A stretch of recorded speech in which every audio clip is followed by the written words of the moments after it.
The basil stopped looking happy.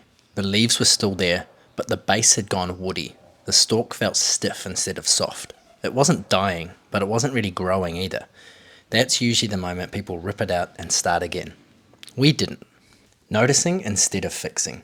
Basil does this sometimes, especially in heat, especially if it's been growing for a while, especially if it's been stressed. The plant hardens at the base, growth slows down, leaves get smaller. It's not failure, it's information. The plant is telling you it needs a reset. What we did, we didn't do anything clever. We looked for the branches that were still green and flexible. We cut those back, not aggressively, just enough to give them a chance. We stripped the lower leaves, left a clean stem. Then we put them in shallow water. Nothing fancy, just enough water to cover the bottom.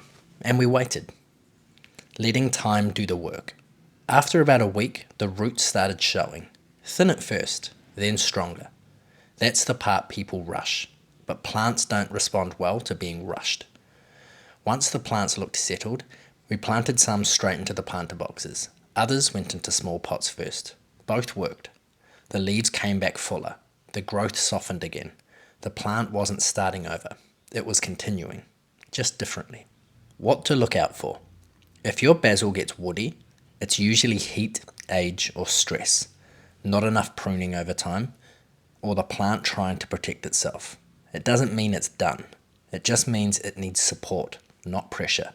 This works for other soft herbs too. Anything that grows fast and gets stressed usually responds well to being slowed down instead of pushed. How to avoid it next time. We learnt a few things just by watching. Harvest little and often. Don't wait until the plant is tired. Give it shade in extreme heat. Water deeply, not consistently. And most importantly, don't treat plants like production machines. They're not here to perform. Saving the basil felt good.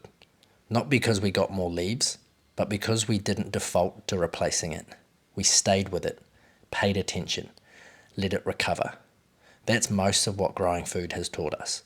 Not how to get more, but how to respond better. This is Grow with Nothing.